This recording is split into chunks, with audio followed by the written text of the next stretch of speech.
성경 말씀 로마서 4장 13절 보겠습니다.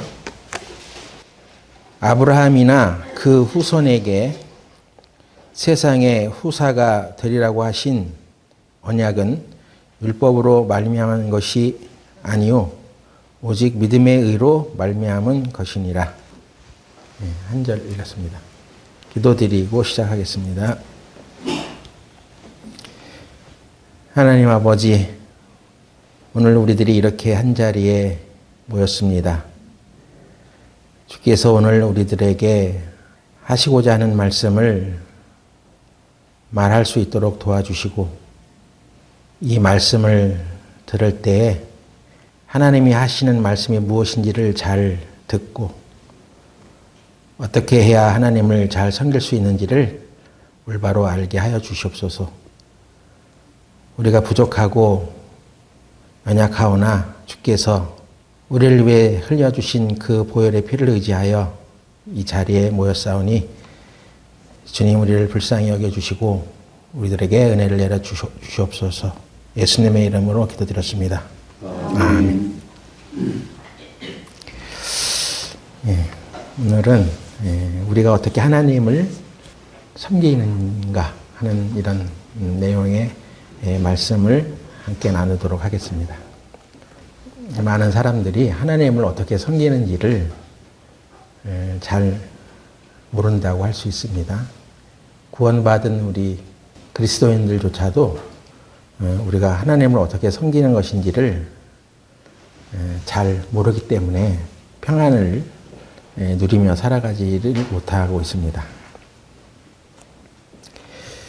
오늘 본문의 말씀에는 아브라함에 관한 이야기를 하면서 아브라함과 그 후손, 즉 다시 말해서 아브라함으로 인해서 생겨난 모든 자손들이 후사가 될 것인데, 그렇게 하나님께서 약속을 하셨는데, 후사가 된다는 얘기는 상속자가 된다는 뜻입니다. 누군가의 상속자가 되려면 어떤 행위나 노력을 해서 되는 건 아니죠. 부모 중에 어떤 한 분이 돌아가셔서 그 상속을 해주는데 자식이 되어야 상속을 받잖아요. 또는 그런 권리를 가지고 있는 자에게 상속을 해줍니다. 근데 내가 어떤 선한 행위들을 하고 착한 일을 많이 해서 상속자가 되는 건 아니잖아요. 그 자식이 좋은 아들이건 나쁜 아들이건 행위가 좋건 안 좋건 자식이기 때문에 그에게는 상속이 이루어집니다.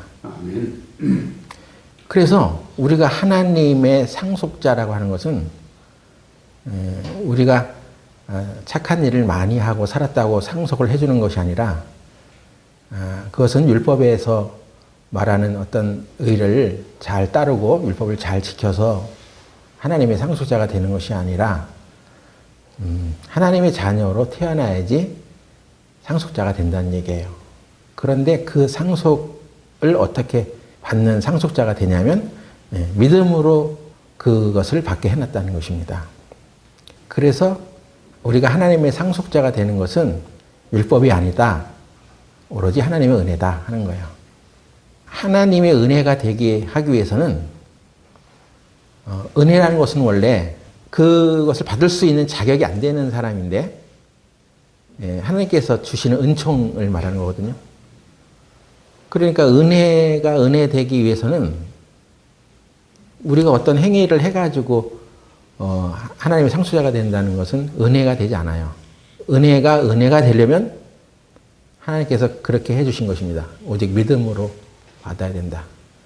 거기에 0.1%의 인간의 노력이 가미가 되면 그건 은혜가 아니라는 거예요. 그래서 이 대한민국에 구원받은 사람들이 적고 교회 다니는 사람들은 많은데 교회를 다니는 사람들이 다 하나님의 자녀들이냐? 천국을 갈 수 있겠냐? 그게 아니라는 것입니다. 왜 기독교라는 종교를 가지고 있는 사람들이 많고 교회 다니는 사람들이 많음에도 불구하고 자기 스스로 내가 하나님의 자녀라는 확신이 없고 나는 죽어도 천국 갈 수 있다는 믿음을 갖고 살아가는 사람이 적으냐면 사람이 뭔가 행위를 잘해서 하나님 앞에 가려고 하는 이런 마음이 있기 때문에 그렇다는 거예요. 무언가 신을 섬기려고 하면은 사람들은 기본적으로 내가 착한 일을 해야 된다. 주변 사람들에게 선을 베풀어야 된다. 그래야지 좋은 데 갈 수 있다. 그렇게 가르칩니다. 그래서 어떤 사람이 죽어서 장례를 치를 때 이 사람은 좋은 데 갔습니다. 뭘 근거로 그렇게 말하냐면 이 사람이 평소에 착한 일을 많이 했어요. 불쌍한 사람들을 많이 도와주고 마음 착하게 살아갔습니다. 그런 근거로 이 사람이 좋은 데 갔다고 이렇게 말하는 것입니다. 근데 성경에는 하나님의 말씀에는 사람이 착한 일을 해서 천국 가는 것이 아니고 하나님의 자녀로 태어나야지 천국 간다고 우리에게 알려주세요. 내가 자식이면 내 행위의 여부에 관계없이 내가 아버지의 재산을 받을 수 있는 것처럼 천국도 그가 하나님의 자녀라면 그가 어떻게 살아왔든 또 어떻게 살고 있던 간에 하나님의 자녀이기 때문에 천국을 상속받는 것입니다. 이것은 굉장히 단순한 이야기이면서도 사람들이 여기에 잘 수긍을 하지 않아요. 그래서 천국 가는 길을 발견하지 못하는 것입니다. 사람에게는 깊은 근본적으로 종교적인 속성이 있어요. 그래서 지성이면 감천이네, 공든탑이 무너지랴 하면서 교회도 열심히 다니고 헌금도 많이 하고 착한 일도 많이 해야지 천국에 간다고 생각을 합니다. 근데 성경은 전혀 그렇게 말하지 않거든요. 그러니까 하나님이 천국에 갈 수 있는 길을 친절하게 이 성경 말씀에 가르쳐 주었음에도 불구하고 이 성경은 쳐다보지 않고 그냥 오랜 전통에 우리들이 인간적으로 살아왔었던 그런 말들, 그런 것들을 생각하면서 자신이 그렇게 가볍게 생각해 버리고 마는 것입니다. 그래서 하나님을 제대로 섬기려면 하나님 말씀대로 살아야 돼요. 근데 그 말씀대로 산다는 게 하나님이 말씀하시는 또는 교회에서 말하는 어떤 십계명이나 율법을 잘 지키라는 얘기가 아니라 하나님이 어떻게 해야 우리가 하나님 앞에 설 수 있는지를 가르쳐 주신 대로 살아가라는 것입니다. 그래서 오늘 아브라함이라는 사람이 하나님의 택함을 받게 되는데 온 세상이 물로 한번 심판을 받은 적이 있어요. 그것이 바로 노아 시대의 홍수 사건을 말하는데 그래서 사람들이 다 이제 심판을 받고 노아와 그 7 식구만 구원을 받고 살아가다가 한 400년쯤 지나갔을 때 역시 세상에는 이제 하나님을 등진 사람들이 또 많이 출현하는 것입니다. 그래서 하나님께서 이 세상에서 아브라함이라는 한 사람을 택하시고 그로 인하여 한 민족을 형성하시고 그 민족을 통해서 구원자를 보내주셔서 우리를 구원을 받게 하는 계획을 세우셨습니다. 그래서 우리가 이스라엘의 역사를 쭉 살펴보면 하나님께서 그 역사 이면마다 개입하시고 간섭하셔서 하나님의 뜻과 계획을 이루어가고 계시다는 것을 알 수가 있습니다. 그런데 우리가 왜 아브라함, 이스라엘이라는 사람들이 믿었던 그 하나님을 왜 믿어야 되느냐? 우리에게도 어떤 신이 있고 내가 믿고 싶은 종교를 택하면 되지 않느냐? 이렇게 살아가고 있는데 그것이 아닌 것입니다. 하나님께서 이 세상 모든 사람들이 하나님을 떠났기 때문에 하나님이 한 사람을 택해서 한 민족을 출현시켜서 그 민족을 통해서 하나님의 뜻과 계획을 알려주시는 것입니다. 그래서 우리가 이스라엘 나라 사람들의 종교를 믿는 것이 아니고 그 나라의 신을 믿는 것이 아니라 하나님의 원래 하나님 외에 다른 신이 없었습니다. 그런데 사람들이 생겨나면서 사람들이 만들어낸 신, 사람들이 믿고 싶은 신을 자기가 섬기고 만들어내고 하면서 하나님이 아닌 다른 것을 섬기니까 이 세상에 참된 신이 누군가를 나타내기 위해서 이스라엘을 택했을 뿐입니다. 그 중에 하나님께서 이 아브라함을 택하시고 내가 너로 큰 민족을 이루고 너로 인하여 세상 모든 민족이 복을 얻으리라 하셨던 것이죠. 그런데 아브라함과 하나님께서 그 후손들을 약속하실 때 네가 세상의 너로 인하여 나타난 모든 후손들, 자손들이 세상의 후사가 되리라. 세상의 상속자가 되리라 하는 얘기는 이 세상을 상속받는다는 것이 아니라 이제 이 세상이 계속되면서 그 세상 가운데에서 너는 하나님의 상속자라고 하는 자들이 나타날 것이다 하는 얘기예요. 이것은 이스라엘 사람들만 그들이 하나님의 상속자가 된다는 것이 아니라 그 아브라함으로 인해서 일어난 구원의 복음이 전해져서 이 세상 모든 사람들, 아브라함으로 실질적 육신의 후손이 아니더라도 아브라함이 가졌던 그 믿음의 복을 소유한 사람들은 다 같이 아브라함의 후손들이 되고 믿음 안에서 하나의 그 후손들이기 때문에 상속자가 다 된다는 얘기예요. 이 세상 사람들은 그걸 모르기 때문에 이신저신 막 섬기고 이종교 저종교 다 찾아다니면서 자기가 믿고 싶은 것을 믿고 살아가거든요. 그러니까 그건 다 헛된 거야. 그러니까 하나님만 섬겨야 돼. 그리고 하나님께서 우리들에게 하나님의 상속자가 되리라고 하셨던 것은 어떤 율법을 잘 지켜서 되는 게 아니라 내가 그렇게 말했으니까 믿으면 돼. 이것이거든요. 그냥 믿기만 하면 되는 거예요. 근데 믿음에는 어떤 수고와 노력이 들어가지 않습니다. 믿기 위해서 뭐 땀 흘려 일해야 할 필요가 없는 거예요. 믿기 위해서 교회를 50년 다녀야 되는 것도 아니고 믿기 위해서 기도를 뭐 맨날 해야 되는 게 아니에요. 믿는 것은 그 사실 그대로를 인정하는 것입니다. 근데 그게 내 행위와 노력으로 되는 것이 아니기 때문에 사람들은 내가 어떤 행위를 하고 노력을 좀 해야지 그게 하나님이 의롭다고 여기시는 거 아니야? 하면서 하나님의 뜻은 저버리고 자꾸 자기가 뭘 하려고 하거든요. 그래서 이 복음이 가려지는 것입니다. 믿고 싶은데도 믿어지지가 않아요 하는 사람들 대부분 보면 자기 열심히 강한 사람들, 자기가 뭔가 좀 세상에서 한자리 하면서 자기 행위를 믿고 살아가는 사람들. 나 같은 사람은 오라고 없어 이 세상에. 나는 다른 사람에게 피해를 주지 않고 살아왔어.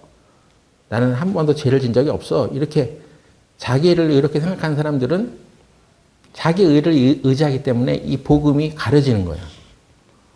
복음이라는 것은 온전히 하나님이 행하신 일입니다. 우리가 이 세상에 태어나기 전에 하나님께서 2000년 전에 벌써 예수님을 통해서 그 일을 이루셨고 또 그분을 통해서 세상을 구원받게 하겠다는 것을 하나님이 우리 사람을 지을 때부터 그런 계획을 갖고 계셨어요. 하나님은 우리 사람이 어떤 존재인지 압니다. 사람은 다 죄인이에요. 그래서 죄가 없는 사람이 없습니다. 근데 이 죄를 그대로 갖고 살아가면 그 죄를 사함받지 못하기 때문에 그 죄 사함 받지 못하는 결국은 다 지옥이에요. 그런데 하나님께서 지옥에 가지 않도록 해놓으신 은혜가 있어요. 그것을 발견하고 그것을 믿으면 됩니다. 하나님을 섬기는 것을 어렵게 생각하고 앞으로 다니고 싶지도 않은 교회를 다녀야 되나? 교회에다 돈 갖다 바쳐야 되나? 이런 생각이 자기를 사로잡고 있기 때문에 그렇게 생각하도록 사단 마귀는 다른 생각을 품게 하고 혼돈을 심어주고 우리가 하나님 섬기는 것을 아주 괴롭게 생각하게 합니다.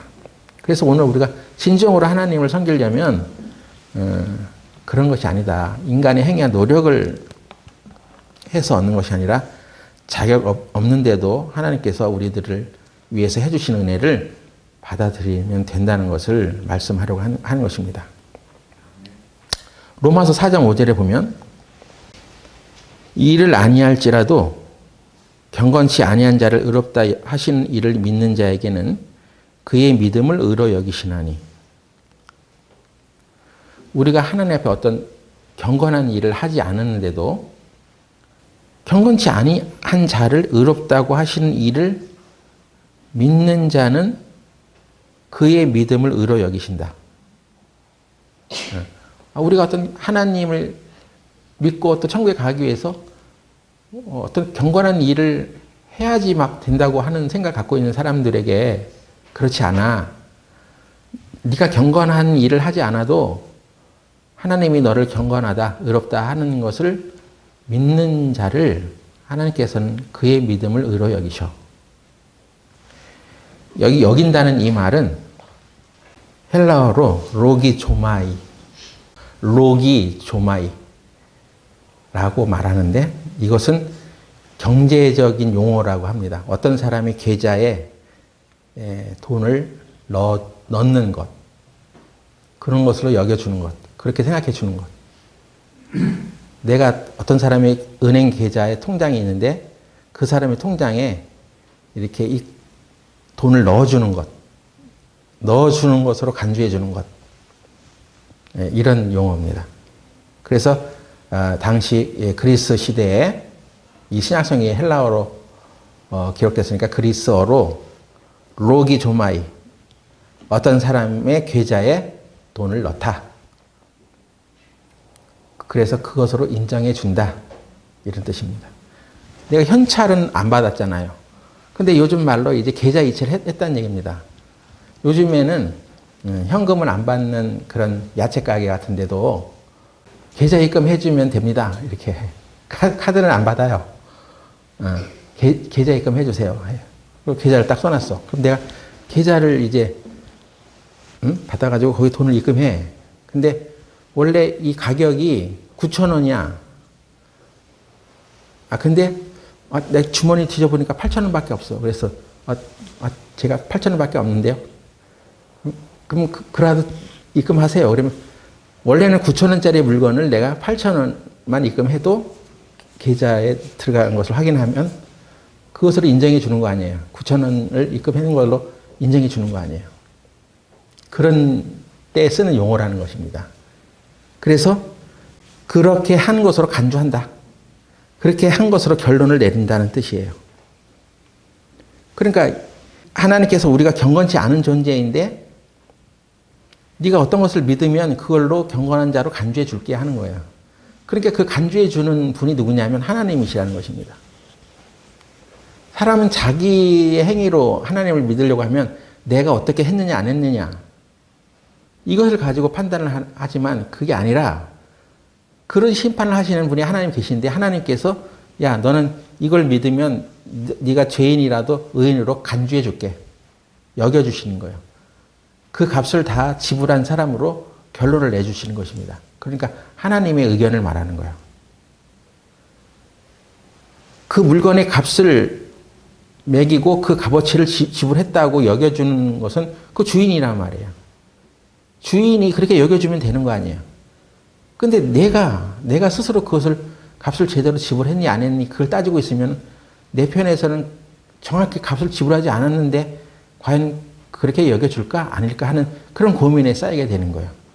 그래서 사람이 기독교라는 종교를 가지고 있고 교회를 다니면서도 구원을 받지 못하는 이유는 하나님께서 우리 죄를 사해 주시고 예수 그리스도라는 분을 통해서 그 죄값을 다 지불하시고 이것을 믿는 자에게는 내가 죄인이라고 하지 않고 의인이라고 여겨줄게 하는 이것을 잘 깨닫지 못하는 거예요. 그래서 고민하는 거예요. 우리나라 1948년도에 여수 순천 반란 사건이 있었는데요. 그때 손양원이라는 목사님의 두 아들이 어떤 공산주의의 그 포섭이 된 한 청년에게 살해를 당했어. 자기 두 아들이 죽었어요, 그때. 근데 그걸로 인해서 그 사람이 사형 선고를 받았어. 그런데 그 사람을 탄원해가지고 손양원 목사가 이 사람은 죽이지 말아달라고 내가 내 양아들을 삼고 잘 교육하겠다고 하면서 자기 두 아들을 죽인 그 원수 같은 청년을 용서해 줬습니다. 근데 그 사람이 그런 은혜를 받았으면 참 감사합니다. 내가 당신의 죽은 두 아들을 대신해라도 당신을 잘 섬기고 살아가겠습니다. 이렇게 고맙게 살아가야 되는데 그 사람은 그것을 잘 받아들일 수가 없었어요. 그래서 그 사람이 그래도 이제 하나님을 믿어보겠다고 신학대도 다니고 막 그랬는데 그게 이해가 안 되는 거예요. 나는 분명 저 양반의 두 아들을 죽인 사람이야. 근데 어떻게 내가 하나님을 믿고 하나님에 대해서 전도할 수 있겠어? 그 양심의 가책이 막 되는 거예요. 그리고 주위 사람들의 시선이 달갑지가 않아. 그래서 고민하다가 그 사람이 신학대를 그만뒀습니다. 그리고 어떤 섬으로 들어가서 고기 잡는 일을 하다가 그것도 실패하고 서울로 이사를 가가지고 결혼을 또 했어요. 그리고 자기 자식들한테는 자기가 어떤 일을 했는지 전혀 알리지 않은 채 살다가 암으로 죽었습니다. 그 사람은 자기가 지은 죄에 대한 양심의 가책을 가지고 평생 사는 거예요. 왜냐하면 내가 하나님께 가는 것은, 천국에 가는 것은 아니 좀 뭔 응의로운 일을 해야 되잖아. 근데 나는 사람을 죽인 살인자야. 근데 어떻게 내가 하나님께 갈 수 있겠어? 그래가지고 그 양심의 가책을 받아가지고 거기서 헤어나지 못한 거예요. 하나님은 살인자도 예수님을 믿으면 천국 갈 수 있도록 해놨습니다. 근데 이게 제대로 안 되는 거예요. 실제로 사람 죽인 사람은 양심의 가책에 시달리는 것입니다.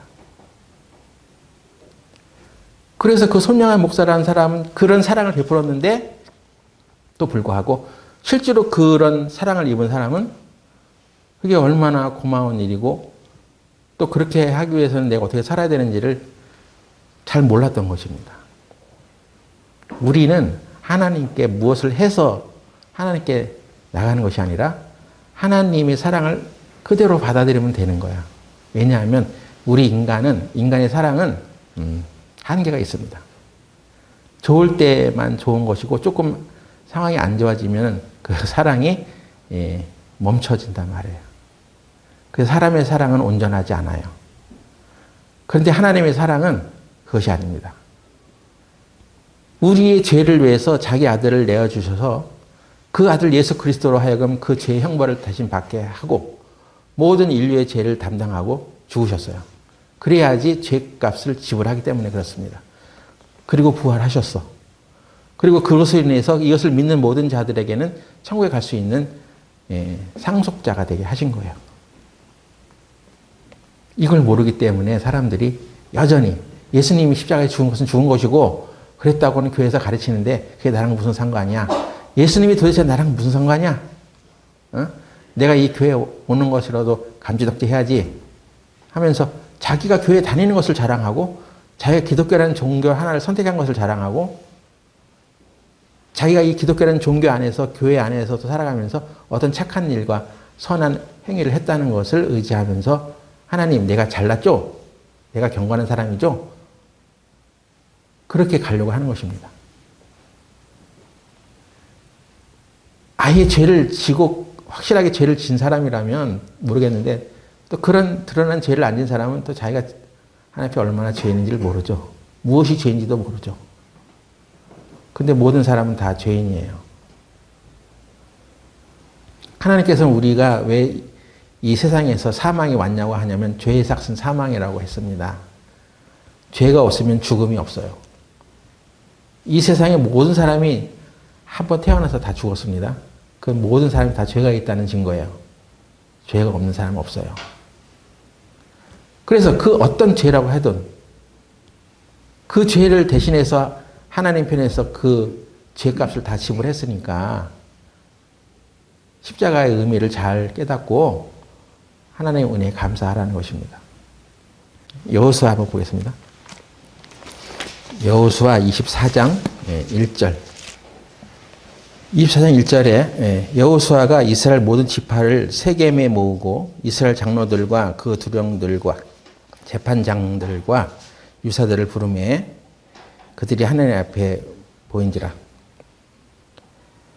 여호수아가 모든 백성에게 이르되 이스라엘 하나님 여호와의 말씀에 옛적에 너희 조상들 곧 아브라함의 아비 나홀의 아비 데라가 강처편에 거하여 다른 신들을 섬겼으나 내가 너희 조상 아브라함을 강저편에서 이끌어내어 가나안 땅으로 인도하여 온 땅을 두루 행하게 하고 그 씨를 번성케 하려고 그에게 이삭을 주었고, 여호수아라는 사람이 이스라엘이 이제 애굽에서 탈출해가지고 홍해 바다를 건너고 가나안 땅으로 들어간 그런 상황에 여호수아가 이스라엘 백성들을 이제 모아놓고 마지막 설교를 합니다.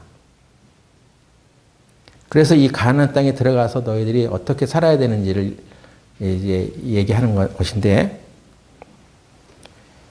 이 자리에서 여호수아는 이스라엘 백성들에게 14절부터 보겠습니다.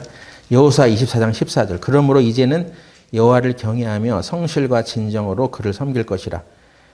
너희의 열조가 강 저편과 애굽에서 섬기던 신들을 지하여 버리고 여호와만 섬기라. 하나님 섬기라고 얘기합니다. 너희들은 이제 가나안 땅에서 이제 살게 되는데 저 애굽에서 섬기던 신 그런 거 다 버리고 이제 하나님만 섬겨. 하나님만이 신이니까 이렇게 얘기한 거죠.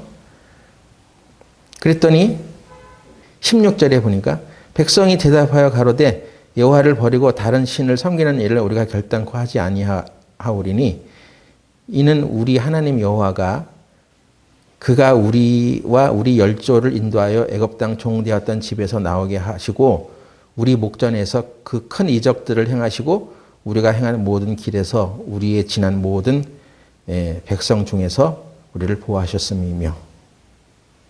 그러니까 백성들이 그래요. 우리 하나님만 섬기겠습니다. 이렇게 대답을 하는 거죠. 근데 그 이유는 뭐냐?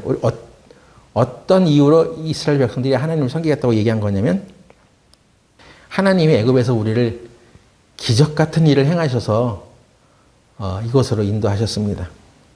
그리고 18절에 여호와께서 또 모든 백성 곧 이 땅에 거하던 아모리 사람을 우리 앞에서 쫓아내셨습니다.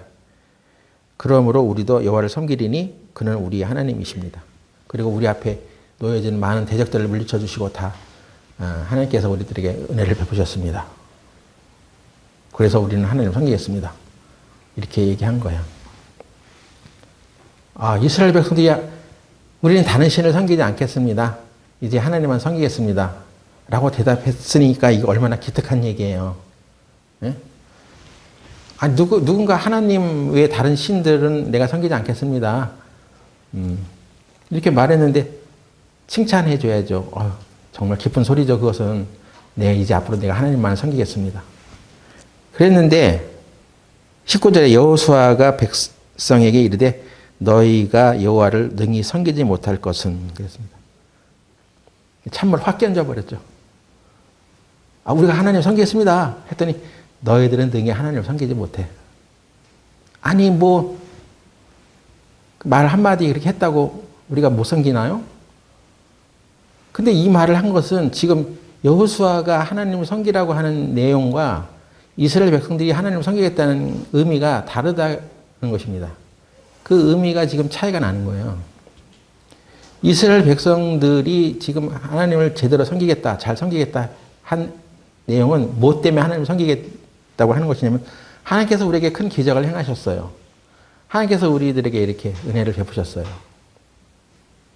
그래서 우리가 그 은혜를 보답하기 위해서 살겠습니다. 이런 의미가 있는 것입니다. 그게 이스라엘 백성들이 말한 하나님을 섬기겠다는 의도야. 어떻게 보면 그건 좋은 얘기 같죠? 하나님께서 우리에게 기적을 베푸시고 우리를 이렇게 살게 하셨으니 그 은혜에 얼마나 감사합니까? 그러니까 하나님, 우리가 그 은혜를 보답하기 위해 살겠습니다. 근데 여호수아는 그 말을 그대로 듣지 않아요. 아니야, 너희들은 능히 하나님을 섬기지 못해. 왜 그랬냐면 여호수아는 또 왜 백성들에게 너희가 능히 하나님을 섬기지 못할 것이라고 했냐면 19절 그 후반부 다시 보면 그는 거룩하신 하나님이시오 질투하는 하나님이시니 너희 허물과 죄를 사하지 아니할 것입니다. 두 가지 얘기를 했습니다. 하나님은 거룩하신 분이야. 그리고 두 번째는 하나님 질투하시는 하나님이야. 그래서 너희들이 하나님을 능히 제대로 섬기지 못해. 이 얘기는 하나님은 거룩하셔서 너희들은 하나님께서 우리에게 이런 은혜를 베풀어 주셨기 때문에 우리가 그 은혜에 보답하는 감사하는 생활을 하겠습니다. 하지만 너희가 보답하는 그 정도가 어디까지야? 네가 그럴 능력이 있어? 하나님은 이 여호수아를 통해서 이스라엘 백성의 미래를 다 내다봤습니다.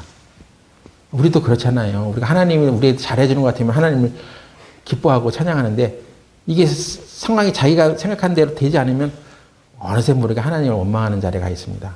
근데 하나님은 거룩하신 분이야. 첫 번째, 네가 아무리 거룩한 생활을 해서 하나님을 섬긴다 할지라도 그 거룩한 너의 행위가 하나님 앞에 얼마나 도달할 수 있겠어. 내가 이만큼 거룩한 행위를 하기 때문에 내가 하나님 앞에 갑니다 하는데 너의 거룩한 행위가 어디까지 가겠어? 우리가 아무리 거룩한 행위를 한다 하더라도 거기는 한계가 있습니다. 하나님의 완전한 거룩에는 도달할 수가 없어.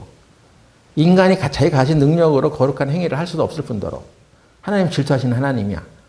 하나님은 그냥 사람들이 만들어 놓은 어떤 우상이 아니야. 아무 말도 못하고 감정도 없고 느낌도 없는 그런 신이 아니야. 하나님은 질투하시는 하나님이야. 질투한다는 것은 하나님은 사랑하시는 하나님이야. 사랑의 하나님이야. 여러분 질투는요. 네, 사랑을 하기 때문에 생겨나는 감정이에요. 네? 뭐 사랑도 안 하는데 무슨 질투가 있어? 질투하는 하나님이라는 것은 오로지 사람이 하나님만을 사랑하기를 바라죠. 하나님의 사랑은 그거요. 다른 것은 절대 사랑하지 않아. 오로지 한 대상을 사랑하는 것. 그것이 진정한 사랑이죠. 달라지지 않아. 그런데 인간은 하나님을 사랑한다고 해놓고 나서도 수없이 많은 다른 신들을 섬겨가. 다른 탐욕들을 해가. 그래서 인간의 사랑, 그것으로 하나님 앞에 나간다는 것조차도 의미가 없어. 그래서 능히 우리가 하나님을 우리 인간이 가진 능력으로 온전히 섬길 수 없는 것입니다. 그래서 여호수아가 이걸 꿰뚫어 본 거죠. 그럼 뭐냐? 우리 행한 의로운 행위로도 나갈 수가 없고, 우리가 가진 사랑으로도 할 수 없고. 그래서 하나님께서 말씀하시는 것이 이 여호수아의 주제는 뭐냐면 모든 걸 하나님이 하셔. 하나님의 은혜를 내려주셔. 너희는 하나님의 은혜를 받아.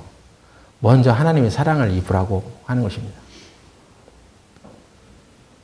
우리가 하나님 은혜에 보답하는 생활은 좋은 거죠. 근데 그런 보답하는 것으로 하나님을 섬기는 게 아니에요.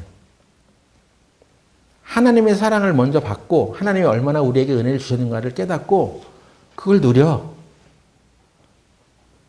그것이 먼저야. 그것이 안 되면 우리가 행하는 모든 것은 인간으로부터 나오는 것밖에 안 돼. 하나님께서 이스라엘 백성들을 여기 가나안 땅에 정착하게 할 때까지 여호수아 24장 보면 다 이런 말씀이 있습니다. 3절부터 잠깐 보면 3절 내가 너희 조상 아브라함을 강차편에서 이끌어내요. 그 아브라함을 하나님 믿지 않던 그 나라에서 이렇게 끌어낸 것은 내가 한 거야. 내가 하나님이 하셨다는 얘기죠. 5절에 내가 모세 아론을 보내었고 이스라엘 백성들을 탈출시키기 위해서 누가 아론과 모세를 보냈냐? 내가 보낸 거야. 그럼 너희들이 한 게 아니라는 거예요. 6절 내가 너희 열조를 애굽에서 인도하여 내어 바다에 이르게 한 적 홍해바다를 가르고 나오게 한 것도 내가 한 거야. 그래서 계속 이 구절마다 보면 내가 이 내가라는 것은 사람을 말하는 게 아니야. 하나님이 그렇게 하셨어. 하나님이 너희들을 이렇게 불러낸 거야. 하나님이 너희를 이렇게 살게 한 거야. 이렇게 구출해낸 거야. 네가 한 게 뭐가 있어? 너는 내가 하는 대로 그 흐름에 따라서 나온 거 아니야. 그러니까 모든 걸 하나님이 하신다는 것입니다. 앞으로 우리 삶에서 앞으로 되어질 일도 하나님이 하신다는 거예요. 근데 구원받는 사람들 대부분은 그래 그것은 하나님이 옛날에 하셨어. 근데 지금은 이제부터는 내가 살아야 돼. 이 삶의 주도권이 나에게 있는 거예요. 그래서 내 마음이 좋으면 하나님을 섬기고 마음이 안 좋으면 하나님을 안 섬기고 이렇게 되는 것입니다. 그러지 말라는 것입니다. 여태까지 너의 인생을 주관하여 살아가게 한 것은 하나님이 하신 거야. 그리고 구원받고 난 이후에도 하나님이 너의 인생을 주관하셔. 그러니까 너는 하나님이 너를 안전하게 보호하시고 너의 인생을 지도하시니까 하나님의 사랑을 받아. 그걸 깨달아. 네가 무엇을 해서 하나님을 섬기려고 하지 말고 먼저는 하나님의 사랑을 받아. 여러분 하나님의 은혜를 깨달으셨어요? 하나님의 은혜를 받으셨어요? 아니 그냥 일반 교회 가가지고 그냥 목사님 설교 듣고 오늘 은혜를 많이 받았습니다 하는 그런 은혜 말고 정말 하나님이 주신 은혜를 입었냐는 거예요. 천국에 갈 수 있는 은혜를 받았냐는 거예요. 인간 편에서는 아무것도 할 수 없었던 그 일을 하나님이 이루셔서 우리 인간에게 내가 너를 사랑해 하는 그 사랑을 입었냐는 것입니다. 아무리 흉악한 죄인도 아무리 흉악한 사람도 하나님께서는 구별을 하지 아니하고 베풀어 주신 그 은혜를 우리가 받았냐 하는 것입니다. 우리가 교회를 다니는 이유도 하나님께 그 은혜를 잊기 위해서 다니는 거예요. 계속 우리는 하나님의 은혜 앞에 서야 됩니다. 그런데 사람들은 하나님이 그렇게 여기시는 사랑, 하나님이 아주 우리들에게 베풀어 주신 그 은혜를 받기를 거절하고 이걸 받지 않으니까 하나님을 어떻게 섬기는지 모르는 거예요. 여전히 뭔가를 해야 되지 않냐는 부담에 시달리고 평강이 없이 살아갑니다. 갈라디아서 3장 1절 보겠습니다.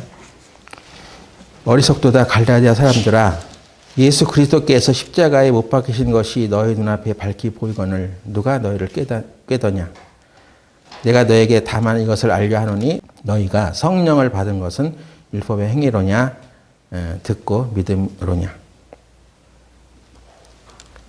십자가에는 의미가 있어요. 예수님이 십자가에서 피 흘려 돌아가셨는데 그 의미가 뭔지 아느냐 하는 것입니다. 그거는 네가 열심히 살아서 그렇게 된 것도 아니고 오랫동안 교회 생활을 해서 받은 것도 아니고 네가 하나님의 말씀에 순종해서 된 것도 아니야. 오직 하나님이 그 아들을 우리의 죄를 대신해서 십자가에 달려 죽게 했어. 하나님이 하신 거야. 그래서 우리를 의롭게 여겨주시는 거야. 그것을 믿는 자들을. 그런데 왜 너희들은 뭔가 율법의 행위를 해가지고 스스로를 의롭다고 하려느냐. 갈라디아 교회에 아주 파문이 일었습니다. 이상한 교리가 들어왔어.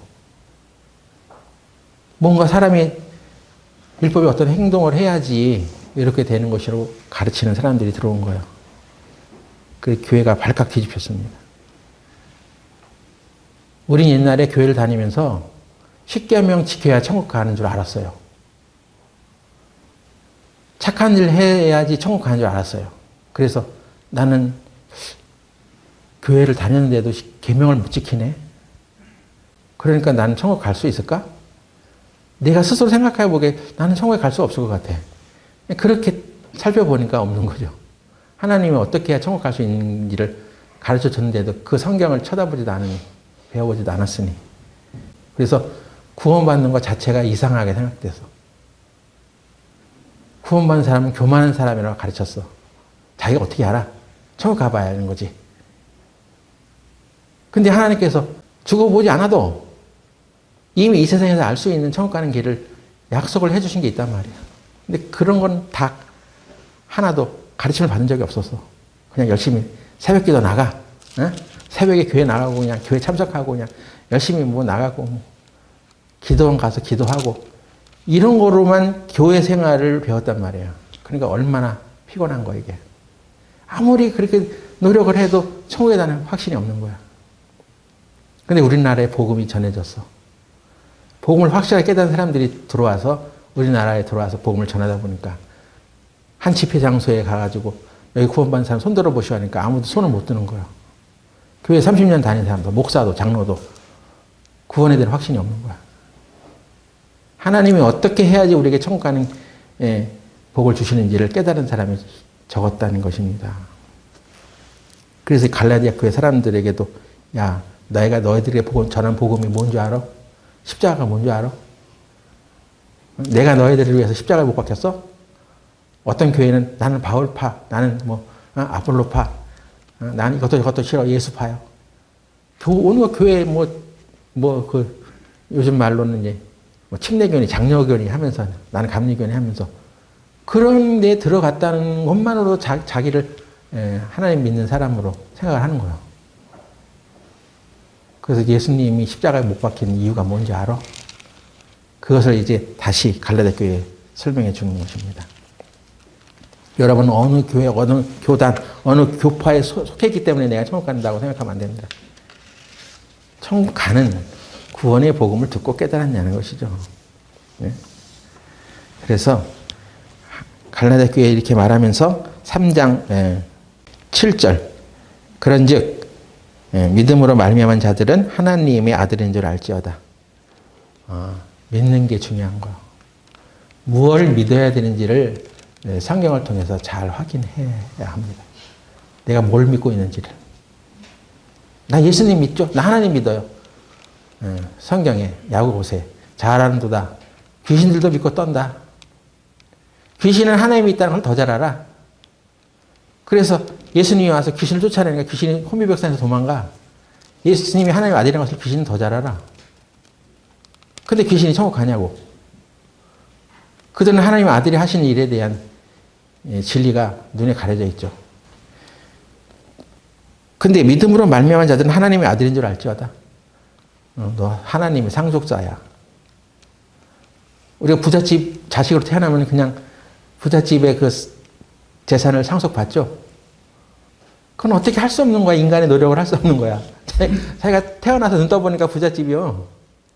예? 여러분은 태어나서 눈 떠보니까 가난한 집에 태어났고. 그래서 아유 왜 우리 부모는 부자가 아니었어 하고 부모를 원망하는 사람도 있어. 그러니까 어떤 집안의 자식이 된다는 것은 이건 인간의 노력으로 되는 건 아니잖아요. 그런데 하나님께서는 하나님의 자녀가 될 수 있는 길을 우리에게 주셨어.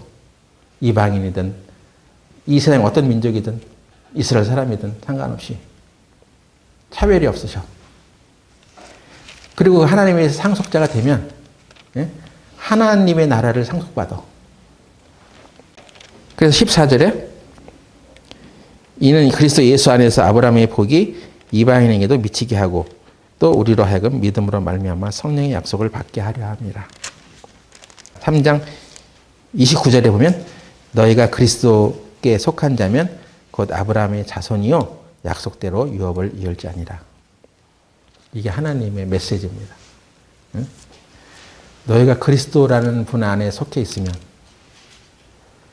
너희는 아브라함의 자손이고 너희도 아브라함의 자손에게 주시겠다고 했던 그 약속을 그대로 받을 상속자니라 하는 거예요. 예수님 믿어서 하나님의 나라에 갈 수 있는 상속자로서의 위치를 확인하는 것입니다. 여러분 아무리 교회를 오래 다녀도 이것을 발견하지 못하면 그냥 인간의 행위에 불과한 거예요. 교회에 다니는 사람이 천국 가는 것이 아니라 믿음을 가진 자가 천국 가는 거예요. 그래서 우리가 하나님을 어떻게 섬겨야 되냐면 하나님이 하신 말씀을 믿는 거예요. 여기 기록된 성경이 하나님의 말씀인데 성경에 기록된 하나님의 말씀을 그대로 믿는 자에게 복이 있는 거예요. 여러분들 신앙생활을 잘못하면 안 됩니다. 나 교회 오래 다니고 내공을 쌓아야지 어떤 노력과 수고를 많이 해야지 천국 간다고 생각하는 그 부담에 시달려서는 안 됩니다. 그렇기 때문에 천국 못 가는 거예요. 하나님의 말씀을 사실로 받아들이는 믿음. 그리고 하나님의 그 사랑을 발견하는 거예요. 하나님이 어떻게 우리에게 은혜를 내려주셨는가. 은혜라는 말은 그것을 받을 수 있는 자격이 없는데 주는 것을 은혜라고 했습니다. 네? 하나님께 보답하는 것이 섬기는 것이 아니라 하나님을 사랑하는 거예요. 그런데 우리가 어떻게 하나님을 사랑해? 네, 하나님께서 우리에게 사랑을 주셔야지 우리가 사랑할 수 있습니다. 하나님께서 왜 인간을 지으셨겠습니까? 하나님 혼자 다 북치고 장구치고 다 할 수 있는 분인데 전지전능하시고 못할 것이 없는데 왜 사람을 지으셨겠어요? 하나님께서 우리를 사랑하시려고 지은 것입니다. 여러분은 자식을 왜 낳았어요? 결혼해서 자식을 왜 낳냐고요? 그 자식을 사랑하려고 낳은 것입니다. 사랑의 대상으로 삼으려고 낳은 거예요. 그냥 부모가 어쩔 수 없이 그냥 결혼했으니까 자식을 낳는 게 아니에요. 그 사랑의 대상을 참기 위해서 자식을 낳는 것입니다. 하나님께서 사람을 만든 것도 사랑하려고 만든 거예요. 그러니까 그 사랑하는 자녀들이, 자식들이 다 지옥 가기를 원하지 않죠. 하나님은 모든 사람들이 구원을 받기를 원하죠. 그런데 사람이 싫어하는 것입니다. 이 은혜의 말씀을 듣기를 거절해요. 예. 자기가 싫다고 하는데 뭐 어쩔 것입니까?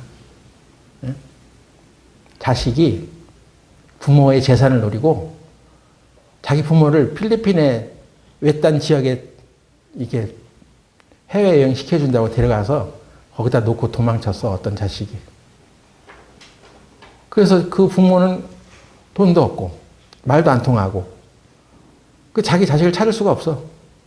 그래서 어떤 방송국에서 그 소식을 듣고 그 사람을 데려왔어, 찾아왔어. 그래서 그 자식을 만나게 했더니 그 자식이 한국 어딘가에 있는 거야. 그래서 문을 두드리고 당신의 부모를 데려왔으면 했더니 만나고 싶지 않다는 것입니다. 부모가 얼마나 억장이 무너지겠어요? 아무리 자기가 낳은 자식이라도 그 자식이 부모를 만나기 싫다고 하면 그 죽을 때까지 못 만나는 것입니다. 하나님도 우리를 지으시고 우리에게 사랑을 베풀어 주셨는데 그것을 거부하고 만나고 싶지 않다고 하면 영원히 못 만나는 거예요. 인간의 부모는 그냥 뭐 인생 60, 7, 80 이 세상에서 그냥 이별하고 사는 것인데 우리가 하나님 만나기를 거절하면 영원히 하나님을 못 만납니다. 지옥이라는 것이 있어요. 거기에는 하나님의 사랑을 거부한 자들이 가는 곳입니다. 하나님은 우리 모든 인생들이 하나님 앞에 죄인이 되어서 하나님께 올 수 없는 존재들이 되었는데 하나님은 자기의 가장 귀한 아들을 십자가에 못 박게 해서 우리 죄를 대신해서 그 죄값을 지불해 주셨습니다. 그리고 오라는 것. 사람이 왜 은혜를 많이 받고 못 들은 채 하는 것입니까? 그래서 찬송가에 오라 오라 죄인들아 오라. 예수님께서 그렇게 손을 벌리고 오라고 하는데도 나는 예수님 싫어요. 나는 종교를 갖고 싶지 않아요. 나는 기독교를 싫어합니다 하면서 사람들이 끝까지 그걸 거부하기 때문에 만날 수 없는 거죠. 근데 오늘도 하나님께서는 우리가 자기 생각을 버리고 하나님께 돌아와서 하나님이 너를 얼마나 사랑하셨는지를 그리고 너를 위해서 얼마나 많은 은혜를 베풀어 주셨는지를 발견하고 하나님과 화목하자고 하시는 것입니다. 여러분도 하나님의 그 간절한 외침을 외면하지 않고 다 같이 천국에 가서 행복하게 살아가길 바랍니다. 기도하고 마치겠습니다. 하나님, 세상 사람들은 하나님을 모르고 하나님 주신 사랑을 발견하지 못해서 방황하며 살아갑니다. 이 땅의 모든 고통과 절망의 순간에도 하나님이 여전히 우리를 사랑하고 계시고 하나님의 자녀들이 하나님의 사랑을 깨닫고 영원한 생명을 누리며 살아가길 원하십니다. 우리 마음속에 하나님을 찾고 하나님을 발견하는 마음과 생각을 주시기를 원하오며 예수님 이름으로 기도드렸습니다. 아멘.